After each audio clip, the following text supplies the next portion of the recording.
ரத்தத்திலேயே குளிப்பாட்டி படுற படம் இப்போ தான் என் லைஃப்லேயே பார்த்துருக்குறேன். ரத்தமே ஃபுல்லாக ரத்தமாகவே இருக்குது. நல்லா தான் இருக்குது. நல்லா புரிஞ்சு படம் பாருங்க. செகண்ட் ஹாஃப் சூப்பராக இருக்குது. ரொம்ப நாள் கழிச்சு ஒரு நல்ல படம் பார்த்த திருப்தி இருக்குது. அந்த அளவுக்கு இருக்குங்க. ஆமாம், படம் நல்லா சஸ்பென்ஸாக நல்லா இருக்குது. ஃபஸ்ட்டு பார்ட் எப்படி இருக்குமோ அதே மாதிரி தான் இருக்குது. வேறு எதாவது டிஃப்ரெண்ட்லாம் தெரியல. கிளைமேக்ஸ் கொஞ்சம் நல்லா எடுத்துருக்குறாங்க. ரொம்ப நாள் கழிச்சு ஒரு நல்ல கிரைம் ஸ்டோரி பார்த்துருக்கோம். நல்லா த்ரில்லாக தான் இருந்துச்சு. அதான் கிரைம் ஸ்டோரி தான், கொஞ்சம் லென்த்தாக எடுத்துருக்கலாம், ஷார்ட்டாக முடிச்சிட்டாங்க. அவ்வளோ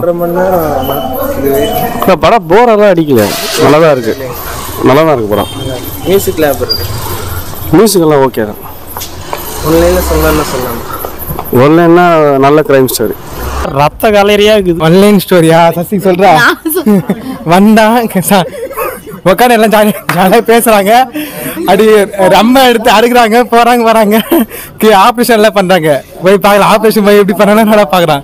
இல்லை போரெல்லாம் அடிக்கல, இன்ட்ரெஸ்டிங்காக இருக்குது படம். அந்த அளவுக்கு மற்ற மாதிரி தமிழ் படம் மற்ற மாதிரி தான் இருக்குது. நல்லா இருக்குது. நல்ல டைரக்ஷன், அருமையான டைரக்ஷன், ஆக்டிங் நல்லா பண்ணியிருக்காங்க. எல்லாமே நல்லா இருக்குது. டோட்டல் இல்லை போர் அடிக்கல. நல்லா த்ரில்லிங்காக போயிட்டு இருக்கு. நல்லா எல்லாமே இருக்குது, நல்லா இருக்குது. ரெண்டுமே நல்லா இருக்குங்க. எல்லாரும் படத்தை பற்றி கேட்டீங்க. இது எடுக்கிற ஆலிஸ் 360 சேனல் பார்த்தீங்கன்னா சப்ஸ்கிரைப் பண்ணிங்க. கஷ்டப்பட்டு வந்து எடுக்கிறாப்புல தயவு செஞ்சு அவர் சப்போர்ட் பண்ணுங்க. Okay bro.